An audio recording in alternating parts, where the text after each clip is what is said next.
Assalamualaikum warahmatullahi wabarakatuh. Alhamdulillah wassalatu wassalamu ala Rasulillah wa ala alihi washabihi wa man wala.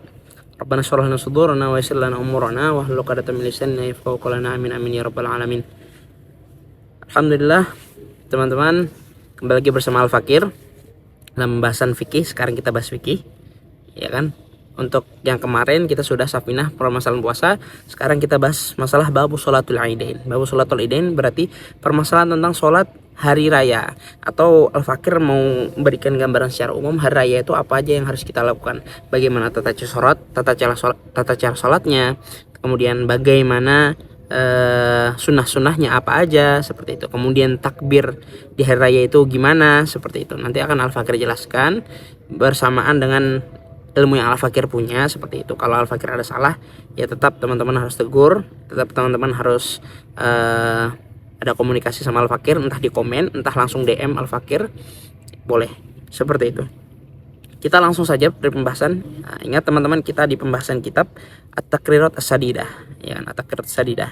Nanti untuk pertemuan selanjutnya nanti akan Al Fakir paparkan bersamaan dengan mungkin ibarah-ibarah dari kitab-kitab lain. Nah, teman-teman misalnya ada pertanyaan tentang seputar fikih atau seputar bahasa atau seputar tentang ilmu keislaman yang lainnya, atau ingin berbagi faedah, bisa langsung masuk ke kolom komentar. Contohnya misalnya tentang sejarah di bulan Ramadan ada apa saja, misalnya perang Badar dan nuzul Quran. Teman-teman mau berbagi, silahkan ceritakan di kolom komentar. Seperti itu, langsung. Bismillahirrahmanirrahim. Musannif rahimallahu taala wa nafa'ana bihi wa bi ulumihi wa bi ulumi masyayikhina fid dharain. Amin. Babu sholatul aidain.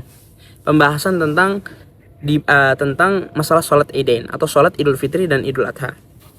Nah, pembahasan tentang dua sholat ini akan dibahas secara rinci oleh musannif bersertaan dengan kaifiyah atau tata cara sholatnya. Nanti di pertemuan kedua atau di episode kedua Al Fakir akan jelaskan itu. Jadi kita bagi partnya. Pertama part ini untuk menjelaskan Idul Fitri dan sunnah-sunnahnya. Yang kedua adalah kaifiyah sholatnya atau bagaimana tata cara sholat Idul Fitri dan Idul Adha. Yang ketiga adalah masalah takbir di Idul Fitri dan Idul Adha. Kapan mulainya, kapan mulainya, dan bagaimana jenis takbirnya. Seperti itu. Babu sholatul aidain ay sholati aidai al-fitri wal adha. Nah, jadi pembahasan sholat aidain. Nah, aidain itu apa aja? Pertama Idul Fitri, kedua Idul Adha. Kemudian musannif melanjutkan wa sholatu Idul Adha afdal li wurudiha fil Quran fi qoulihi ta'ala fasholli li rabbika wanhar. Kata musannif, salat Idul Adha itu lebih afdal daripada salat Idul Fitri, ya kan? Kenapa? Li wurudiha fil Quran, karena itu disebutkan dalam Quran. Disebutkannya di Quran di mananya? Nah, sekarang musannif menjelaskan fi qoulihi ta'ala fasholli li rabbika wanhar. Nah, kata Allah Ta'ala, Allah berfirman dalam Quran, fasholli li rabbika wanhar. Nah, hendaklah kamu sholat untuk Tuhanmu, wanhar, dan berkorbanlah. Nah, berkorban di sini berarti kan di hari raya Idul Adha. Karena hari raya Idul Adha itu disebutkan, maka itu lebih afdal daripada hari raya Idul Fitri. Seperti itu. Itu pendapat musannif. Kemudian hukmuha. Nah, hukmuha di sini apa? Hukum sholat Idul Fitri dan Idul Adha. Apa hukumnya? Hukumnya sunnah. Nah, ada sunnah. Bal hiya afdhalun nawafil. Nah, kata musannif selain sunnah. Jadi sholat Idul Fitri dan Idul Adha itu selain sunnah, apa aja kelebihannya? Kelebihannya itu hiya afdhalun nawafil. Jadi semua sholat sunnah, ya kan, yang biasa kita lakukan. Contohnya apa? Contohnya sholat sunnah qabliyah dan ba'diyah. Kemudian sholat sunnah apalagi tahiyatul masjid, sholat sunnah wudu, dan sholat sunnah yang lainnya. Mana yang lebih afdal? Yang lebih afdal itu sholat Idul Fitri dan Idul Adha. Kenapa? Karena sangat jarang sholat Idul Fitri dan Idul Adha. Sangat jarangnya gimana? Satu tahun sekali. Idul Fitri sekali, ya kan, Idul Adha sekali. Jadi satu tahun cuma sekali sholatnya. Sholat Idul Fitri sekali, sholat Idul Adha sekali. Makanya jadi itu yang paling afdal seperti itu. Nah, nanti akan Al Fakir sertakan di video yang lain mungkin marotib sholat sunnah itu apa aja. Nanti di kitab Yaqutun Nafis itu sudah dijelaskan itu beberapa marotib sholat sunnah. Nah, termasuk sholat aidain ini marotibnya paling atas seperti itu. Nah, itu wakila. Nah, akan tapi ada pendapat yang lemah mengatakan innaha fardu kifayah. Nah, jadi ada pendapat yang menyatakan bahwasanya sholat Idul Fitri dan Idul Adha itu adalah fardu kifayah. Nah, tapi tetap kita pegang sama yang muktamad atau yang dijadikan pegangan oleh para ulama, bahwasanya sholat Idul Fitri dan Idul Adha itu adalah sunnah dan dia adalah seafdal-afdalnya sholat sunnah. Seperti itu. Wa indal Imam Abi Hanifah. Nah, Tapi di mazhabnya Imam Abu Hanifah hukumnya apa? Hukumnya wajibah. Nah, kalau teman-teman belajar di mazhabnya Imam Abu Hanifah itu ada dua, ada wajibah, ada fardiyah, seperti itu. Nah, kita membahas sedikit tentang ini karena musannif menyertakan bacaan ini, wa indal Imam Abi Hanifah wajibah. Nah, di hukum mazhab Imam Abu Hanifah hukumnya sholat Idul Fitri dan sholat Idul Adha adalah wajibah. Seperti itu. Kita lanjut. Waktuha min tulu'i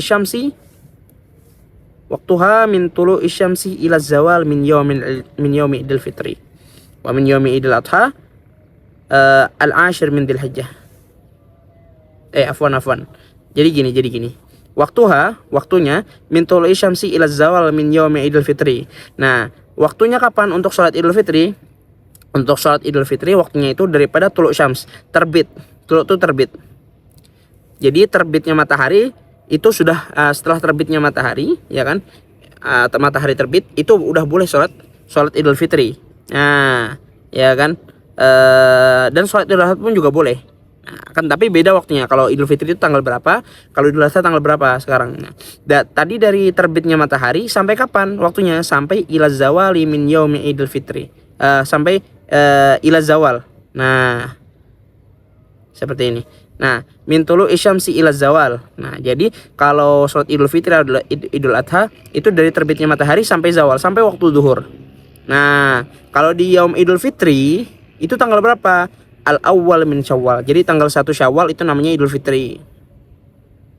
Nah, wa min yaumi Idul Adha. Nah, kalau hari Idul Adha, tanggal berapa teman-teman? Al-ashir min Dzulhijjah, tanggal 10 Dzulhijjah. Nah, jadi kita tahu bahwasanya sholat Idul Fitri waktunya kapan? Pertama waktunya setelah terbitnya matahari sampai sebelum zuhur. Nah, ini pendapat yang mu'tamad, ya kan? Entah itu di Idul Adha atau Idul Fitri waktunya sama. Intinya mulai dari kapan? Mulai dari terbitnya matahari sampai waktu zuhur, seperti itu.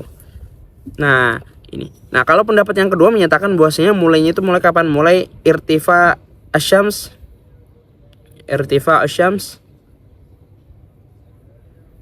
qadra rum. Nah, pendapat yang kedua menyatakan bahwasanya mulainya waktu sholat Idul Fitri ataupun Idul Adha itu mulai kapan? Mulai terangkatnya matahari seangkat dengan atau setingkat dengan setinggi tombak. Nah, biasanya kita sebut waktunya waktu duha. Nah, kalau waktu duha sudah masuk, itu baru dimulai sholat Idul Fitri, baru boleh sholat Idul Fitri ataupun sholat Idul Adha, seperti itu.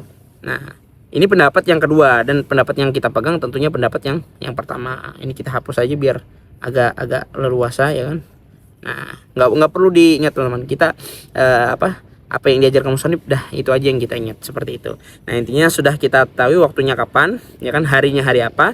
Kalau Idul Fitri itu 1 Dzulhijjah, kalau Idul Fitri itu 1 Syawal, kalau Idul Adha itu 10 Dzulhijjah, seperti itu. Nah, masuklah ke pembahasan yang banyak nih. Nah, inilah pembahasan yang utama yang akan disertakan di thumbnail video, yaitu adalah kesunahan apa yang harus atau nggak harus sih, yang biasa dilakukan orang-orang, ya, yang biasa dilakukan orang-orang mengikuti sunnah Rasulullah SAW, seperti itu. Apa aja? Yang pertama, ta'khiruha ila an tartafi'a qadruhum. Jadi kalau mau sholat Idul Fitri ataupun Idul Adha, kapan? Mengakhirkan sholatnya. Walaupun tadi kan kita bilang bahwasanya sholatnya itu boleh mulai dari matahari terbit. Di sini boleh mulai sini. Akan tapi kita disunahkan untuk mengakhirkannya atau melambatkan sholat itu sampai kapan? Sampai antar tafi'a qadruhum, sampai waktu duhanya masuk. Nah, tartafi itu artinya terangkat. Nah, apa yang terangkat? Matahari. Setingkat apa? Setingkat tombak. Jadi orang-orang zaman dulu kan ada pengukurannya tuh, waktu duha itu masuknya seperti apa. Nah, ketika waktu duha masuk itu setingkat dengan tombak, dan itu selaras dengan hadis Rasulullah SAW. Nah, seperti itu teman-teman. Nah, jadi mengakhirkan waktu sampai waktu duha itu masuk, itu kesunahan yang pertama. Nah, kesunahan yang kedua apa? Kesunahan yang kedua, wa fi'luha bil masjid in tasa'a. Fi'luha bil masjid ini tasa wa illa fi ghairihi. Jadi saat Idul Fitri dan Idul Adha itu dilaksanakan di mana? Dilaksanakan di masjid apabila, dengan syarat apabila masjidnya cukup, seperti itu. Nah, ini masalah keafdalan aja sih sebenarnya. Nah, tapi afdalnya memang di masjid, seperti itu. Nah, di kitab-kitab lain dijelaskan kila ada pendapat yang menyatakan bahwasanya afdalnya itu di sohra atau di padang luas seperti lapangan dan misalnya intinya padang luas lah. Nah, itu pendapat yang lain. Nah, pendapat lain itu tadi mengatakan sohra atau di padang luas illa li udrin. Kecuali di padang luas tuh misalnya ada kendala, misalnya hujan atau becek atau apapun. Nah, itu pendapat yang kedua. Tapi yang kita pegang pendapat yang pertama bahwasanya yang sunnahnya tetap di masjid apabila masjidnya mencukupi. Kalau masjidnya nggak mencukupi saking banyaknya orangnya, ya udah di lapangan, seperti itu. Wa illa fi ghairihi, kan. Nah, baru jelas kemudiannya bahwasanya misalnya nggak cukup tempatnya atau nggak cukup masjidnya, maka fi ghairihi boleh di tempat lain seperti sohro atau padang yang luas atau lapangan, boleh seperti itu. Wa taqifu al-huyyat bibabil masjid yasma'nal khutbah. Nah, bagi orang yang haid, sekarang catatan, bagi orang yang haid gimana nih? Sholatnya gimana bagi orang yang haid? Nah, karena orang haid itu nggak boleh sholat, nggak boleh puasa, tapi mereka satu dibolehkan untuk atau disunahkan untuk takif atau berhenti atau berdiam di bab masjid atau di gerbang masjid, boleh. Kita artikan di gerbang boleh, atau di pintu masjid, intinya nggak boleh masuk sampai masjid ya. Di gerbang masjid itu masih boleh. Nah, kenapa mereka harus berdiam di situ? Ya kan, untuk apa? Untuk mendapatkan pahala atau mendengarkan khutbah. Nah, di sini kan dijelaskan sama Musan nih. Takiful huyyat bibabil masjid yasma'nal khutbah. Nah, dan bagi orang-orang yang haid itu mereka hendaknya berhenti di gerbang masjid untuk mendengarkan khutbah. Mereka nggak ikut sholat, tapi mereka boleh untuk mendengarkan khutbah. Karena di khutbah itu apa? Ada wasiat, ada sholawat atas Nabi. Mereka mendengarkan itu semuanya berpahala. Apalagi di hari yang mulia, hari Idul Fitri dan Idul Adha, seperti itu. Nah, itu bagi orang-orang yang haid, seperti itu. Itu kesunahan yang kedua. Kesunahan yang ketiga apa? Ihya'u lailatihima bil ibadah. Nah, ini yang penting teman-teman. Nah, di berbagai hadis itu dijelaskan, Anda jelaskan dulu artinya.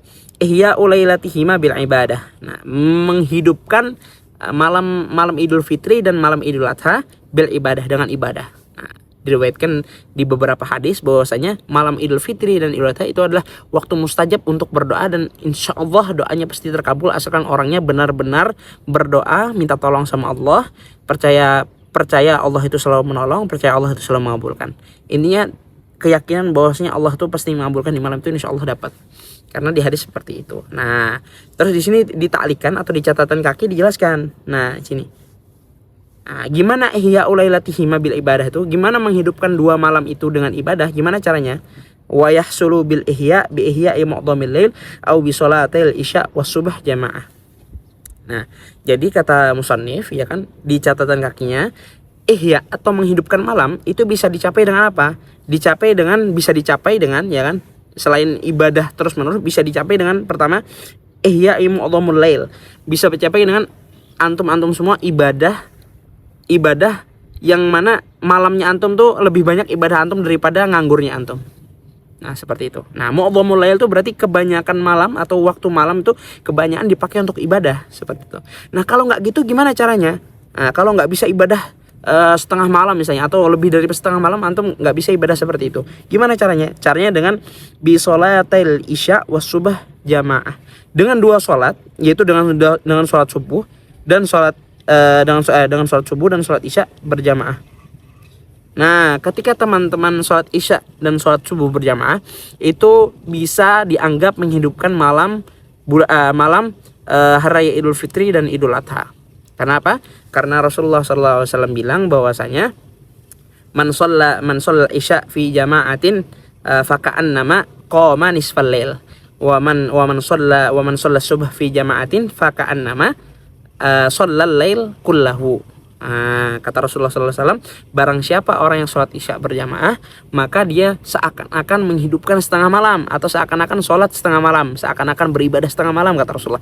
Itu ganjaran bagi orang yang sholat isyanya berjamaah.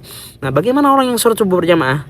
Gimana pahalanya? Kata Rasulullah SAW, faka'annama shallal laila kullahu. Nah, kata Rasulullah SAW, seakan-akan dia menghidupkan seluruh malamnya. Jadi ketika orang sholat subuh berjamaah, seakan-akan dia menghidupkan seluruh malamnya. Nah, tapi jangan diartikan seperti ini. Jangan diartikan bahwasanya misalnya aku sholat subuh, aku nggak usah lah ibadah malam. Nggak gitu. Maksudnya ketika kita ada kesempatan untuk beribadah di malam dan kita kuat untuk melaksanakan itu, laksanakan. Karena itu lebih afdol daripada kita cuma sholat subuh berjamaah. Nah, tapi kalau nggak bisa, ya udah kita sholat subuh berjamaah seperti itu. Nah, nggak bisa kita artikan ya udahlah nggak usah sholat malam, nggak usah sholat tahajud, nggak usah ngaji malam, nggak usah. Kan aku sudah sholat subuh berjamaah. Nggak bisa gitu. Karena memang konsekuensi yang bisa diberikan daripada kita sholat subuh berjamaah, kita dianggap beribadah semalaman, akan lebih afdal lagi kalau kita beribadah semalaman seperti itu. Sudah ibadah semalaman, habis itu subuhnya sholat jamaah lagi. Wow, masya Allah sekali itu, ya kan? Semoga kita dijadikan hamba Allah yang memang taat dengan beribadah, memang mencari keridhaan Allah Subhanahu wa taala. Amin amin ya rabbal alamin. Nah, kemudian ini ada berapa sih sunnahnya? Wah, lumayan ya. Ini sudah 15 menit. Atau kita bagi ya sunnah-sunnahnya ya. Mungkin 4 episode seperti itu nanti ya. Atau pembahasan hari raya ini 4 episode. Nah, mungkin kita cukupkan sampai berapa ya? Sampai 4 ini aja deh. Nah, yang keempat, sunnah yang keempat, al-ghuslu atau mandi. Mandi hari raya. Mandi dengan niat mandi hari raya. Nah, mandi hari raya ini seperti mandi wajib, tapi ini mandinya sunnah. Nah, kalau mandi wajib kan memang mandi wajib seperti itu. Mandi karena janabah seperti itu, atau mandi karena setelah selesai daripada waktu haid atau nifas seperti itu. Nah, kalau ghusl yang di sini adalah ghusl atau mandi yang disunahkan di hari raya, entah itu Idul Fitri atau Idul Adha. Waktunya kapan boleh mandi? Waktunya yadkhulu min muntasafil lail. Nah, muntasafil lail itu kapan? Nah, jadi waktu mandi itu diperbolehkan atau akan mendapatkan pahala orang yang mandi berniat dengan mandi Idul Fitri dan Idul Adha ketika kapan? Ketika sudah sampai tengah malam. Tengah malam tuh bukan jam 12, bukan. Jadi jangan diartikan tengah malam tuh jam 12 ke atas, bukan. Nah, jadi hitungan tengah malam itu seperti ini. Maghrib itu mulai jam berapa? Misalnya maghrib mulai jam setengah 7, jam 6:30, jam setengah 7 malam. Nah, subuh jam berapa? Jam 5. Nah, jam 5 subuh. Nah, subuh misalnya jam 5. Nah, ini kan berapa jam? Misalnya jam setengah 8, setengah 9, setengah 10, ya kan? Setengah 8, setengah 9, setengah 10, setengah 11, setengah 12, setengah 13, setengah 14, setengah 15, setengah 16. Nah, setengah 16, habis itu setengah 17, berapa lah itu? Intinya gini teman-teman. Jadi ini dihitung 6.30 sampai jam 5 itu berapa jam? Nah, misalnya misalnya ya. Nah, Al-Fakir nggak ngitung tadi. Nah, jadi misalnya ada 10 jam. Di sini 10 jam. 10 jam ya dibagi 2. Misalnya 10 jamnya itu misalnya setengahnya itu jam 11. Berarti di atas jam 11 ini sudah masuk muntasafil lail. Jadi bagi teman-teman yang mau mandi di jam itu, atau mau mandi melaksanakan sunnahnya Idul Fitri, mandi Idul Fitri dan Idul Adha, itu boleh di atas jam 11. Seperti itu. Jadi jangan diartikan bahwasanya muntasafil lail atau tengah malam itu diartikan jam 12 ke atas, enggak. Jadi diartikan mulai maghrib itu jam berapa, terus subuh jam berapa. Nah, itu dihitung waktunya kapan, baru dibagi tengah. Seperti itu. Misalnya tengahnya tadi jam 11, berarti di atas jam 11 ke atas sampai subuh itu masuk muntasafil lail. Masuk setengah malam berikutnya. Nah, disitulah waktu boleh untuk atau waktu disunahkannya untuk mandi. Nah, disunahkannya sampai kapan? Ya sampai sholat tiba, seperti itu. Dan ini pendapat yang mu'tamad, pendapat yang memang dijadikan pegangan oleh para ulama. Pendapat yang kedua beranggapan kila ini ada pendapatnya. Dikatakan bahwasanya pendapat yang kedua itu minal fajar, dari waktu subuh. Nah, jadi bukan waktunya itu bukan muntasafil lail atau bukan tengah malam. Nah, pendapat yang kedua ini menyatakan bahwasanya waktunya itu subuh, seperti sholat Jumat, seperti mandi Jumat. Mandi sunnah Jumat itu bagi laki-laki kan, bagi laki-laki sunnahnya itu kan setelah subuh. Nah, pendapat yang kedua ini mengikuti pendapat mandi Jumat seperti itu. Nah, akan tapi yang kita jadikan bagan yang ini, maka yang ini kita hapus saja udah. Seperti itu. Nah, udah selesai sampai sunnah yang keempat. Insya Allah nanti akan kita bahas lagi setelah ini, setelah part yang ini. Akan kita jadikan beberapa episode untuk pembahasan hari raya. Semoga teman-teman bisa ambil manfaat. Kalau Al-Fakir ada salah minta maaf. Subhanakallahumma bihamdik asyhadu an la ilaha illa anta astaghfiruka wa atubu ilaik. Assalamualaikum warahmatullahi wabarakatuh.